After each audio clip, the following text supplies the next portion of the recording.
हाय मैत्रिणींनो, रुचिरा खवय्यामध्ये तुमचं मनापासून स्वागत आहे।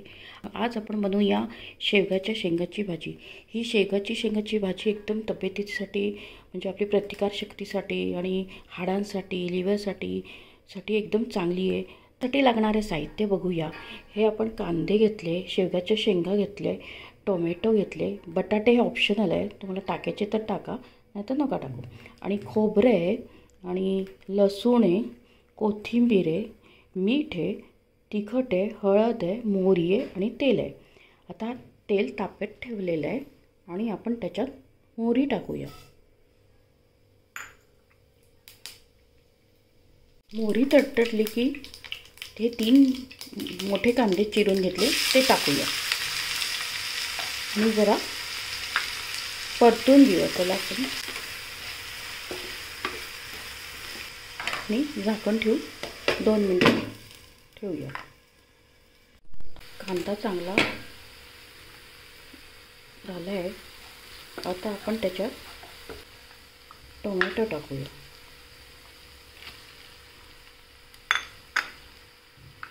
टोमॅटोला असं परतून घ्यायचं आणि त्याच्यावर आपण 2 मिनिटे झाकण ठेवूया। आपण झाकण काढून घेऊया आणि त्याच्यात आपण हळद, तिखट, मीठ, चवीनुसार मीठ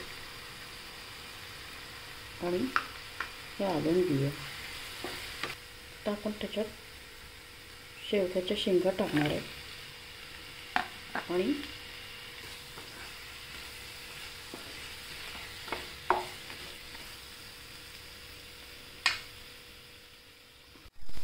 मी गरम पाणी करून घेतले आणि त्याच्यात तुम्हाला जसा जेवढा रस्सा हवा आहे तसं तुम्ही पाणी टाका।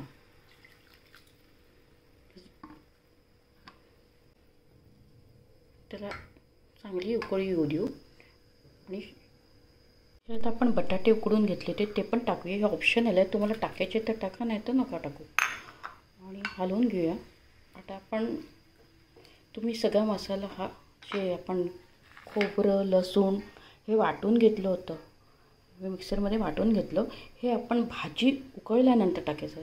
तुम्ही अशा पद्धतीने करून बघा, त्या भाजीची चव एकदम छान लागते, टेस्टी होते भाजी। रस्सा उकळल्यानंतर हे खोबरं लसूणचं वाटून टाकून मग कोथिंबीर टाकूया। आता ही भाजी वगैरे उकळते तेव्हा आपण हा सगळा खोबरं लसूण वाटलेला मसाला शेवटी टाकायचा, म्हणजे भाजीची चव ना एकदम वेगळी लागते। तुम्ही या पद्धतीने करून बघा, एकदम टेस्टी होती ही भाजी। आणि आता आपण त्याला उकळू द्यायचं, 2 मिनिटात उकळू देऊया त्याला। जशी शेवगाची भाजी रेडी आहे त्याच्यात आपण कोथिंबीर टाकूया, हलवून घेऊया। आता आपण बाउलमध्ये काढून घेऊ। ही रेडी झाली आहे। आता आपण त्याच्यात या बाउलमध्ये काढले त्याच्यात टाकूया कोथिंबीर। माझ्या चॅनलला लाईक आणि सबस्क्राईब करा।